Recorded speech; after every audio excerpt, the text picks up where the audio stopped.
네, 여러분 안녕하세요.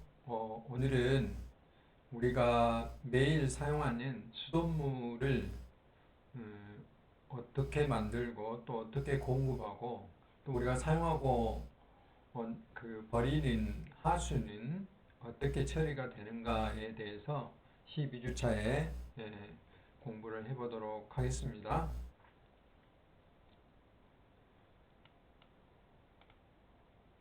그래서 이번에는 어, 재작년에 인천을 중심으로 전국적으로 문제가 됐던 벌레 출수, 유충 출수, 그리고 인천에서 크게 문제가 됐던 붉은 수돗물, 그러니까 녹물이라고 할 수 있죠. 그 다음에 이제 미국이라든지 이런 데서 일어난 납중독이라든지 미생물 오염과 같은 수질 사고에 대해서 좀 알아보도록 하고요. 그 다음에 상수도 공급 효과는 어떤 것이 있고 먹는 물 수질 기준은 어떤 것인가에 대해서 알아보도록 하겠습니다. 먼저 수돗물에서 유충 출수에 대한 파동인데 인천에서 수돗물에서 유충이 출수됐다는 민원이 이제 빗발쳤죠. 이렇게 화면이 좀 작아서 그런데 뒤에서 이제 크게 보여드리도록 하겠습니다. 이렇게 유충이 발견이 됐고 여기 있는 것들도 지금 유충이라고 할 수 있어요. 세면 여기가 싱크대죠. 그래서 붉은 수돗물이 나온 데 이어서 이제 벌레가 나와가지고 시민들 분노, 불편, 그래서 이게 청와대 청원까지 제기가 됐던 그런 문제가 되겠습니다. 수돗물에서 문제가 되면 가장 큰 문제가 우리가 물을 마실 수가 없잖아요. 그래서 이렇게 생수, 이제 생수인데 실제로는 먹는 샘물이라고 그러죠. 우리가 판매하는 물 중에, 그러니까 우리가 마트에서 사는 물 중에 이 생수는 없어요. 생수라는 것은 물 그대로를 생수라고 할 수 있죠. 근데 물 그대로 했다가는 우리는 뭐죠? 세균에 의해서 병에 걸릴 수 있겠죠. 그렇기 때문에 반드시 소독을 하도록 되어 있어요. 그런데 수돗물에는 염소라는 이런 가스 물질로 소독을 하지만 이 먹는 샘물, 이른바 생수는 이렇게 가스 물질로 할 수가 없기 때문에 바로 소독하자마자 병에 담기 때문에 자외선, 그러니까 UV라는 거죠. UV 소독이라는 걸 해요. 살균이죠, 일종의. 그런 좀 차이가 있어요. 그래서 완벽한 생수라고 할 수 없고 이것도 걸르는 여과 작업도 하거든요. 그래서 이제 그렇게 됐고 가정집에서 이렇게 먹는 샘물 생수를 구입해가는 이제 여러 가지 그 행동들이 일어나고요. 또 음식점에서는 생수를 사용해서 조리해야 한다 이런 것이 일어나고 또 이게 정수기 필터 또는 수도꼭지에 부착하는 필터들이 이제 팔리게 되는 이런 문제들이 발생이 됐습니다. 그래서 이런 것들이 이제 2020년도에 주로 일어났던 내용들이 되겠습니다. 주로 이제 인천에서 연달아서 2년간 이런 일이 벌어져서 상당히 이제 우려가 됐었는데 이제 인천뿐만 아니라 전국적으로도 이런 일이 많이 벌어졌어요. 그래서 이제 인천 같은 경우는 이제 수돗물 공급 체계는 뒤에서 설명을 할 텐데 되게 이게 착수정이라는 게 있고 물이 도착하는 곳이고 그 다음에 약품을 넣어서 섞는 것을 혼화지라고 그러고요. 이것이 뭉치는 것을 가라앉히는 것을 응집지, 뭉치게 하는 것을 응집지, 가라앉히는 것을 침전지, 그 다음에 여러 가지가 있고 좀 더 고급 수돗물을 만들기 위해서 그 오존을 접촉한다든지 또는 숯가루 있잖아요. 숯가루 덩어리, 이것을 활성탄 여과지라고 그러는데 여기를 물이 통과를 하면은 뭐 물에서 냄새라든지 이런 것들이 이제 잡내가 없어지는 것이죠. 그런데 이제 모든 이게 모래로 된 여과지라든지 이렇게 활성탄으로 된 여과지라든지 이런 것들은 제때제때 이걸 씻지 않으면 그것보다 세척이라고 하거든요. 세척을 제대로 하지 않으면 이제 이런 데서 벌레가 나올 수 있다. 벌레가 나올 수 있는데 이제 그런 것에 대한 것들이죠. 그래서 우리가 그 여름철에 어떤 뭐 공중 화장실 같은 데 가면 가끔 청소가 좀 안 된 그런 공중 화장실 같은 데 가면 벽에 이런 벌레가 붙어 있는 걸 볼 수 있어요. 이거 이제 파리 종류인데 나방파리라는 거예요. 나방파리고 파리는 제가 수소곤충 시간에 설명을 하지는 못했지만은 이 날개가 이렇게 한 쌍이에요. 모든 곤충은 날개가 몇 쌍이에요? 두 쌍이죠. 앞날개, 뒷날개 이렇게 두 쌍인데 파리는 한 쌍으로 되어 있어요. 이것도 나방처럼 생겼지만 파리라 이 말이죠. 날개가 한 쌍밖에 없잖아요. 그리고 이것의 애벌레, 유충은 이런 식으로 생겼어요. 그래서 나방파리지만 이렇게 약간 그 허물허물하게 보이는 거 이런 것들을 우리는 나방파리고 조금 이렇게 각질로 보이는 거 있잖아요. 이런 것들을 우리는 너도나방파리 이렇게 두 종류로 구분할 수 있는데 나방파리는 주로 이제 그 우리 수도꼭지 배수구 이 배수구 쪽에 이렇게 붙어서 살아요. 또는 그 바깥에 뭐 화장실 같은데 이런데 우리가 세면대 있잖아요. 이런 배수구에서 살기 때문에 주로 이제 화장실에서 많이 유출이 될 수가 있는 것이죠. 그래서 이제 아직 깔따구는 안 보여드렸는데 깔따구와 거의 비슷하게 보이는데 나중에 보여주겠지만 깔따구는 여기에 헛발이라는 게 이렇게 달려 있어요. 이렇게. 근데 이거는 발이 안 보이잖아요. 발이 안 보이고 그런 특징이 좀 있습니다. 그리고 몸의 길이는 아주 적죠. 5에서 7mm 정도만 되고 회백색이고 이게 딱딱해진 경화된 원추형 호흡관이 있다. 여기에 이렇게 원추형 호흡관이 있다. 숨을 쉬는 호흡관이 있다. 그런 뜻이에요.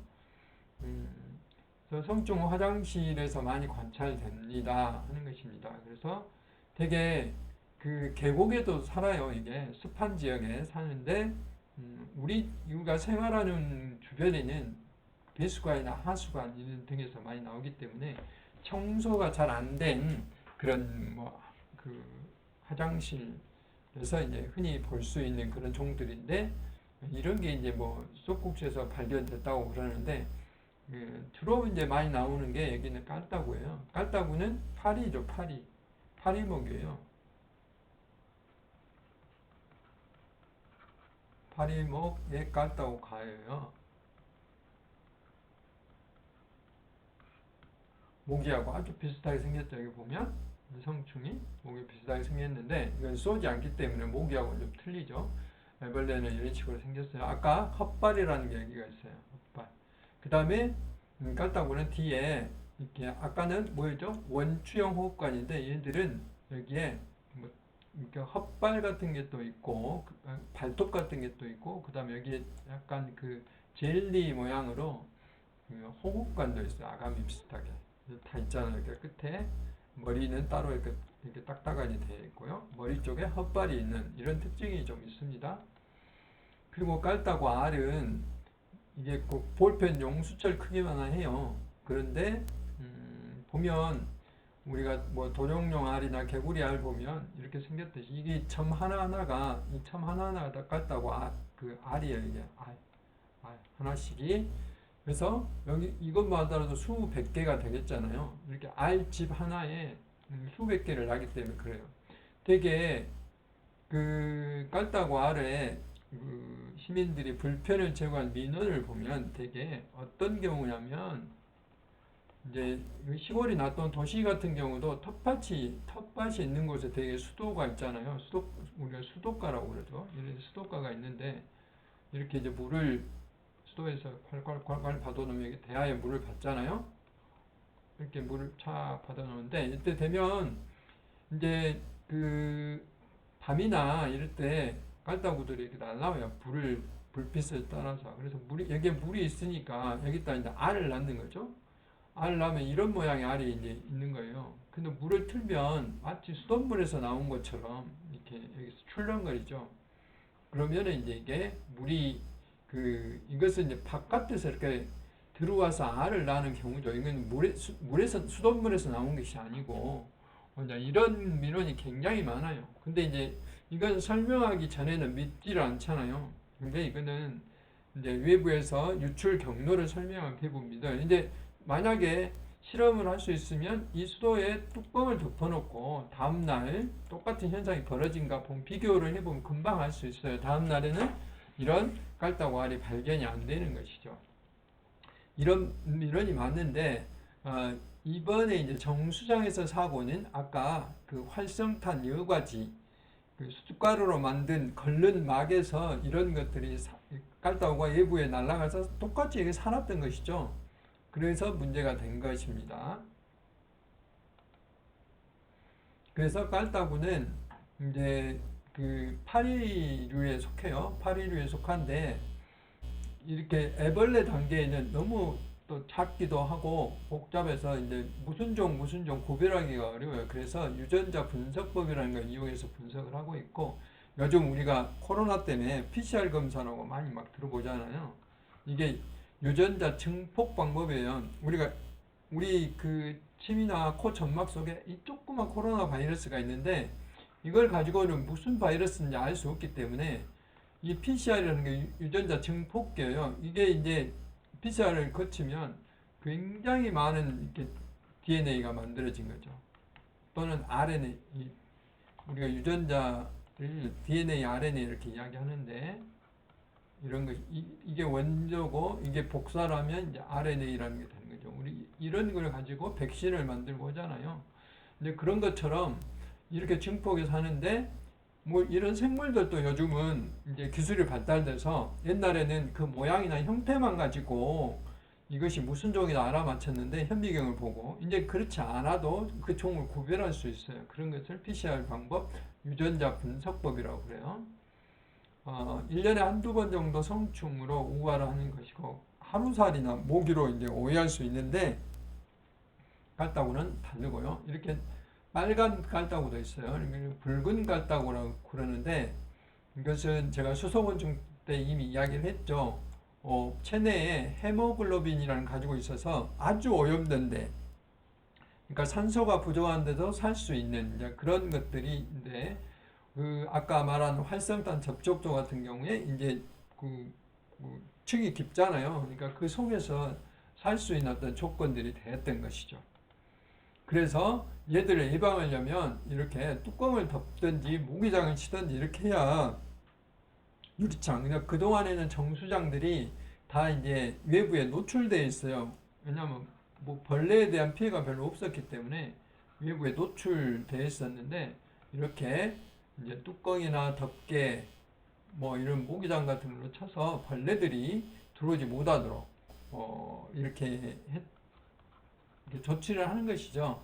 그리고 이제 꾸준히 이제 검사, 조사를 하는 것이고 이제 이런 일들을 반복하는 것이 이제 그 2년 전에 이천에서 또는 전국적으로 큰 문제가 됐던 것이고 그 다음에 이제 붉은 수돗물이라는 것은 이제 수도관 때문에 일어난 일들이에요. 오래된 수도관 때문에 일어난 것인데 역시 마찬가지로 이렇게 수도꼭지에서 이런 물들이 나온다는 거예요. 소위 말하는 녹물 비슷한 게 나온 것인데 이것은 평상시에 여기는 이제 정수장이 이렇게 여기 보시면 수산 정수장이라는 것이 있고 공천 정수라는 게 지금 이제 이것은 인천을 말하는 겁니다. 그래서 수산 정수장은 경기도에 가면 팔당댐이라는 게 있어요. 팔당댐이라는 곳이 있는데 그 두물머리라고 하세요. 두물머리 경기도 양평에 가면 이 북한강하고 남한강이 모인 이곳을 두물머리 아주 경치도 좋고 그런데 여기가 서울하고 경기도 수도권의 상수원이에요. 상수원이 저는 이제 배 타고도 한번 가보고 뭐 차를 타고도 가봤는데 아주 경치가 좋아요. 여러분도 이제 기회가 있으면 서울에서 기차도 다니거든요. 뭐 가보면 좀 좋은 그 경치를 볼 수도 있어요. 근데 이곳에서 물을 길러다가 수돗물을 만드는 수산정수장과 한강물을 뽑아서 하는 풍납치수장에서 공톤정수장. 그런데 이 공톤정수장을 이제 어떤 공사를 위해서 여기 생산을 이제 안 하죠. 그래서 평상시에는 물이 이렇게 정상적으로 흐르는데 여기 수계 전환이라고 있어요. 그러니까 이 정수장을 멈추니까 이 정수장 물로 이렇게 가게 되는 거죠. 그래서 이 구간에 있는 물들이 이렇게 평상시에 이렇게 흐르는데 이게 수계 전환이라는 걸 하니까 물이 거꾸로 흐르는 거죠.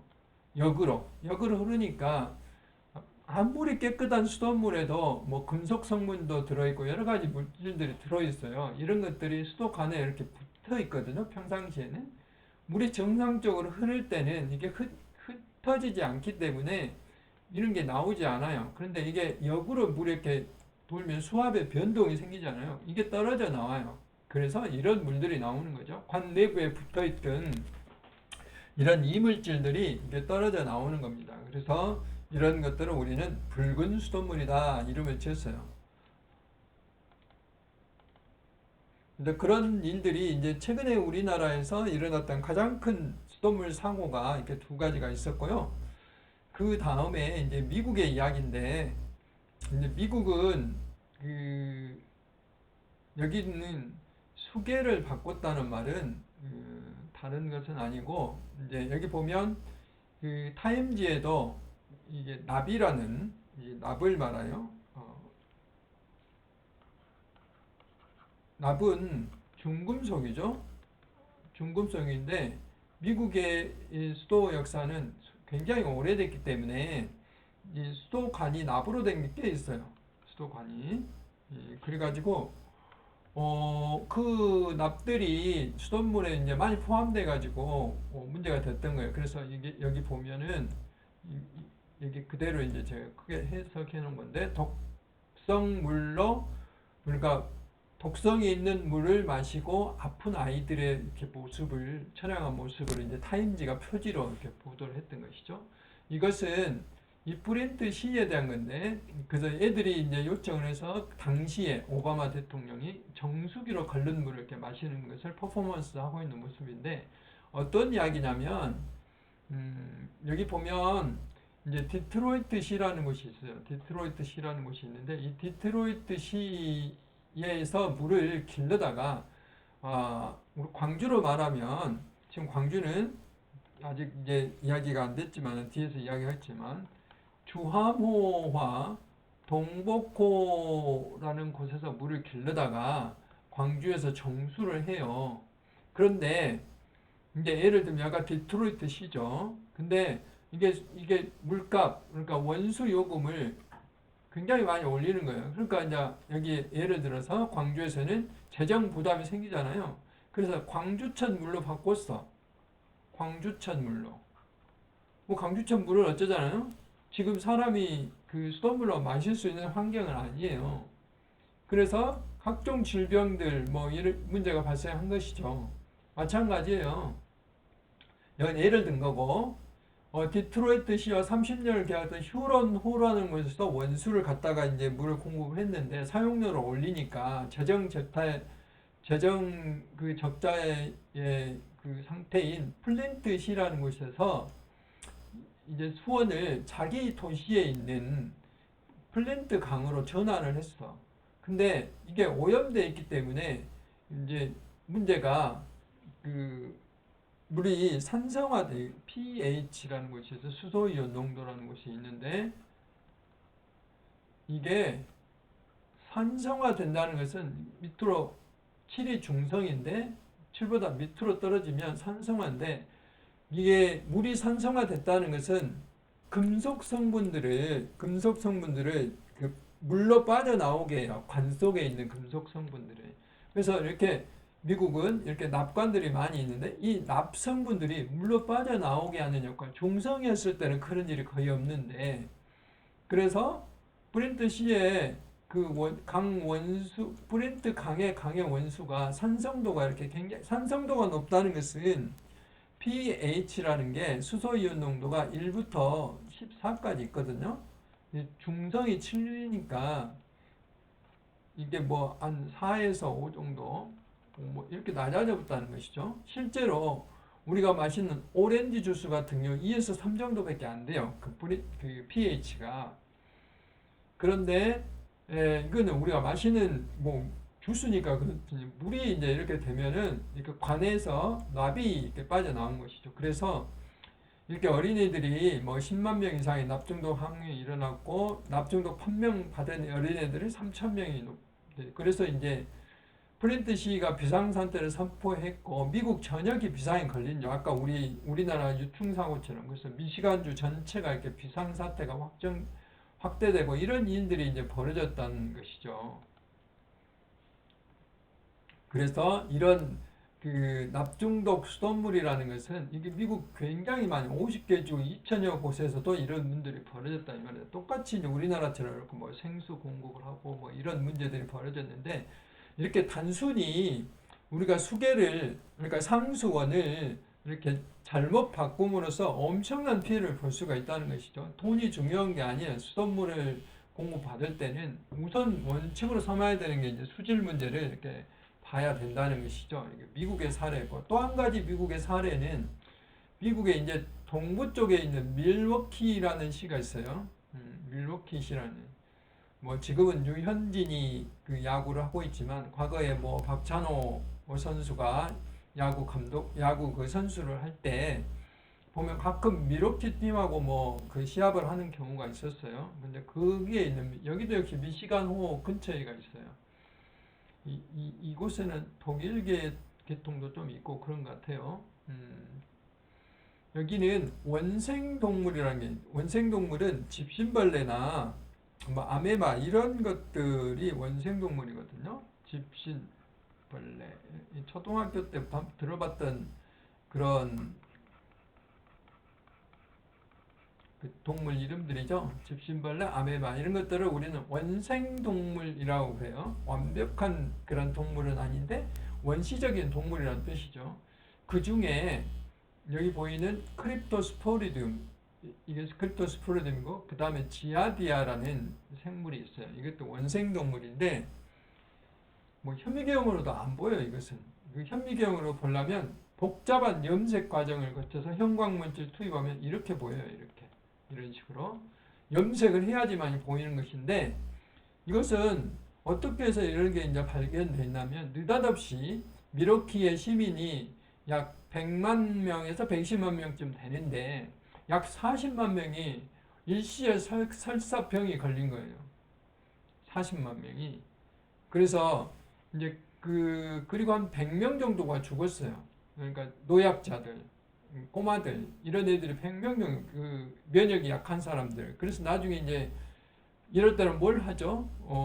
역학조사라는 걸 해요. 이렇게 사람이 느닷없이 죽으면 역학조사라는 걸 하죠. 거꾸로 설사병에 걸린 사람이 뭘 먹었고 뭘 마셨고 어떤 행동을 했고 이렇게 쭉 역으로 조사해 보면 아 이게 수돗물을 마시고 그랬구나. 그래서 이 수돗물은 어디 상수원이고 이 상수원이 이 어떤 생물에 오염됐는가를 쭉 봐보는 거예요. 이 사람의 어떤 그 소화기관 또는 뭐 분변 이런 것까지 다 조사를 해서 파악을 해봤더니 이런 크립토스포리디움이 수돗물 속에서 나와서 문제가 됐던 것이다 라고 이제 결론이 난 것이죠. 근데 이 당시에는 이런 원생동물, 크립토스포리디움이나 지아디아나 이런 것에 대한 뭐 수질 기준이 있었던 것도 아니고 정상적으로 수질 기준이 그 적합한 물이 공급됐음에도 불구하고 이런 일이 벌어졌던 것이죠. 그래서 이것은 나중에 알고 보니까 정수 처리를 제대로 안 하면 그러더라 하는 그런 거였습니다.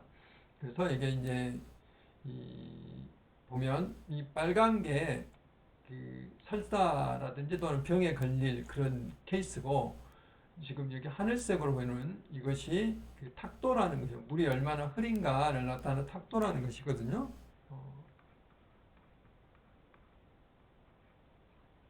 글씨가 잘 안 써지네요. 이 탁도라는 것인데 여기는 이 병에 걸릴 케이스, 설사 같은 거 이런 게 걸릴 그런 그 증상이라고 할 수 있죠. 그때 보면 탁도가 높으면 바로 질병이 많이 늘어나죠. 그래서 이런 것들은 원생동물 문제를 해결하려면 정수장을 제대로 운영하면 된다 이 말이죠. 그래서 그 사고가 난 이후에 제가 밀워키를 방문했어요. 미국에 밀워키를 방문을 해서 두 개 정수장이 있는데 여기는 린우드 정수장인 곳이고 여기는 하워드 정수장인데 그때 그 미국의 그 무역 타워가 그 쌍둥이 타워가 그 테러로 파괴됐던 그 해 다음 해에서 여기는 개방을 안 해서 못 들어갔고요. 하워드 정수장은 그 근처에 있는 린우드 정수장만 제가 견학을 한 바가 있는데 여기는 밖에서만 사진을 이렇게 찍어 왔어요.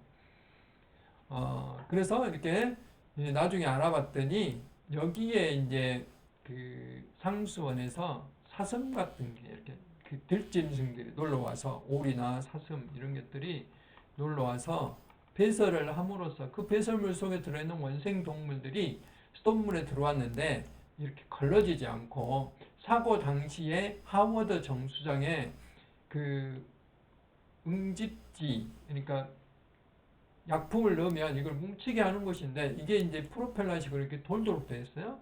근데 밑에가 이렇게 한쪽으로 터져 있으니까 이게 위쪽은 잘 섞이지 않는 것이죠. 그래서 이렇게 나가버리니까 이게 뭉쳐가지고 가라앉아야지만 탁도를 줄일 수 있잖아요.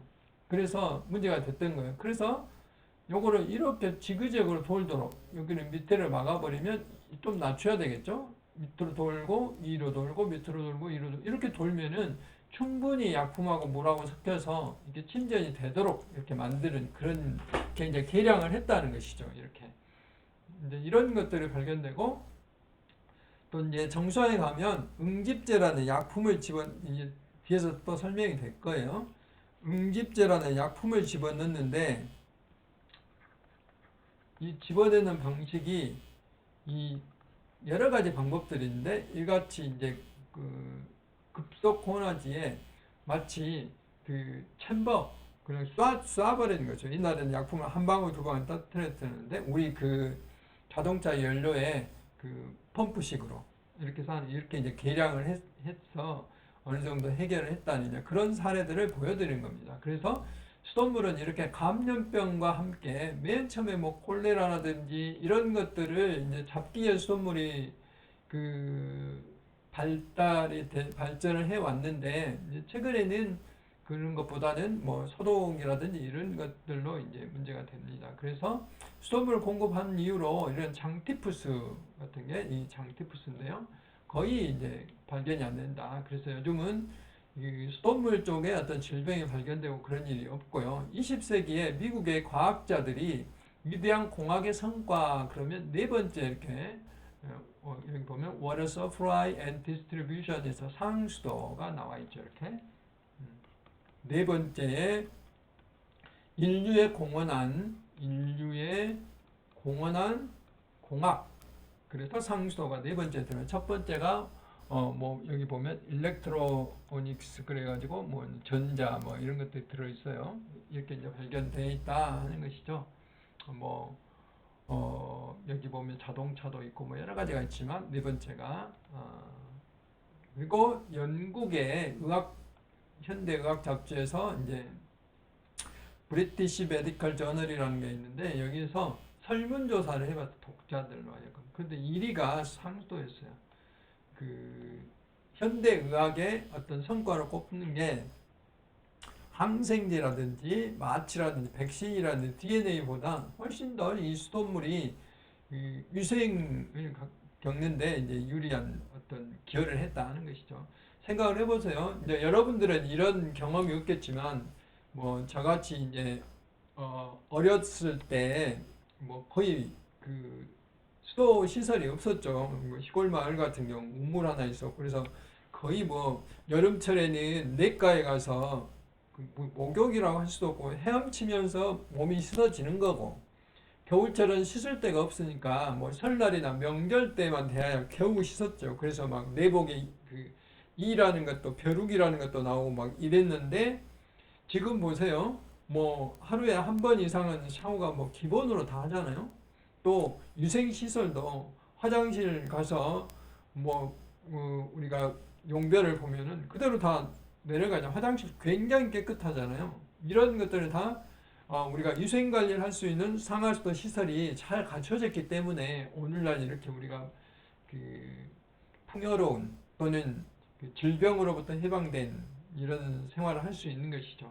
요즘은 이제 코로나 때문에 코로나는 물하고 관계없이 공기 중으로 전파하게 되기 때문에 굉장히 큰 어려움을 겪고 있습니다만은 그래서 현재 상수도 평가는 20세기 인류에 있어서 가장 공헌받는 과학기술 중에 하나고 안전성이 확인된 물이다라고 합니다. 그렇지만은 시민들인 수돗물에 대한 불신은 아직도 굉장히 높은 문제. 왜냐하면 가끔씩 빵빵 터지는 사고 때문에 그래요. 인천의 붉은 수돗물 또는 유충 사고 뭐 이런 것 때문에 그렇다라고 이제 생각이 듭니다. 그 다음에 이제 수돗물 불신의 원인은 뭐 여러 가지가 있어요. 여러 가지 있는데 앞에서 말한 그런 사고에 대한 것들 그리고 이게 녹물이라든지 이런 것들을 이제 2차 오염이라고 그러거든요. 이런 것 때문에 그럴 수도 있고 그렇습니다. 그래서 그 인천에 그 붉은 수돗물 나왔을 때 그 빅데이터 분석을 해보면 이렇게 나오잖아요. 인천 그 아까 거기 공천 정수장 근처가 서구니까 서구 생수, 필터, 사태 이런 게 이제 막 적수 이런 게 이게 그 빅데이터에서 중요하게 이렇게 다뤄지잖아요. 그런 것입니다. 그래서 이러한 원인들이 있다 하는 것을 알 수가 있습니다. 먼저 우리가 흔히 말하는 수질이란 무엇이냐? 수질은 말 그대로 질적인 수준이에요. 이 물이 어떤 물인가, 안전한 물인가, 안전하지 않는 물인가. 근데 그냥 알 수가 없잖아요. 그래서 물리화학적인 부분, 그것보다 이화학적인 부분이라고 물리화학적인 온도는 어떻게 아까 pH, 수소이온 농도는 어떻고 거기에 뭐 중금속이 있는가 없는가 또는 농약 같은 성분이 있는가 없는가 이런 것들을 유기화합물, 중금속은 무기화합물 이런 것들을 따지는 것을 이화학적인 부분이라고 그러고 세균, 바이러스가 있는가 없는가 이건 미생물적인 부분이고 물이 색깔이 어쩌냐, 흐린 것이 어쩌냐, 맛이 어쩌냐 이런 것들은 심미적인 물질이라고 그래요. 이런 것들을 가지고 물이 어떤 상태인지 유해한지 유해하지 않는지 그런 판단하는 것을 우리는 수질이라고 그래요. Water quality라고 그러죠. 그래서 먹는 물 수질 기준을 어떻게 정하냐면 사람이 70년 산다고 가정하고 70년 동안 하루에 2리터의 물을 마시든지 또는 사용하든지 2리터 물을 마셨을 때 질병에 걸리지 않을 확률보다 1000분의 1 그러니까 수질 기준인 질병에 걸릴 확률보다 1000분의 1 낮다는 것이죠. 그러니까 질병이 1이 걸린다면 수질 기준은 0.001 또 곱하기 1000을 해야지만이 1이 되잖아요. 이렇게. 그래서 0.001 이하로 수질 기준을 잡는다 이 말이죠. 앞에서 말한 미생물, 유해한 무기물질, 중금속, 유해한 유기물질, 농약이나 소독부산물, 심미적 물질, 뭐 망간이나 철탁도 이건 뒤에 설명할게요. 이것들은 색깔을 내요 물에서 그런 것입니다. 그래서 여기는 뭐 직장인이 하루에 물을 얼마만큼 사용하는가 물 발자국을 이렇게 표현해 준 거예요.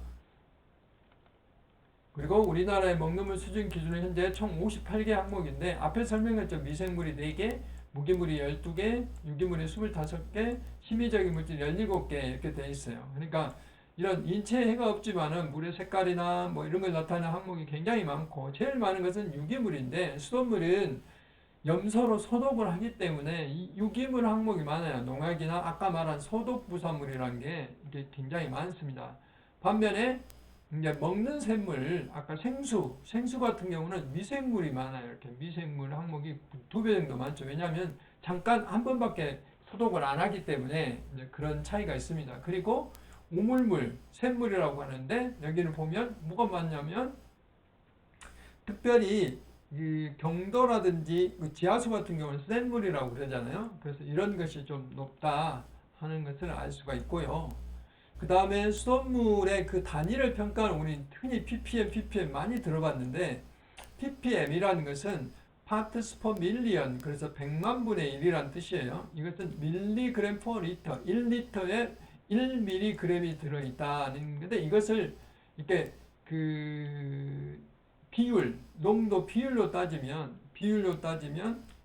ppm이 된다 이 말이죠. 비율로 따지면 100만 분의 1이 되는 거예요. 그 다음에 여기는 10억 분의 1이 되는 거예요. 10억 분의 1. 여기는 마이크로그램 퍼 리터가 되는 거죠. 마이크로그램 퍼 리터. 그러니까 이것보다 1000배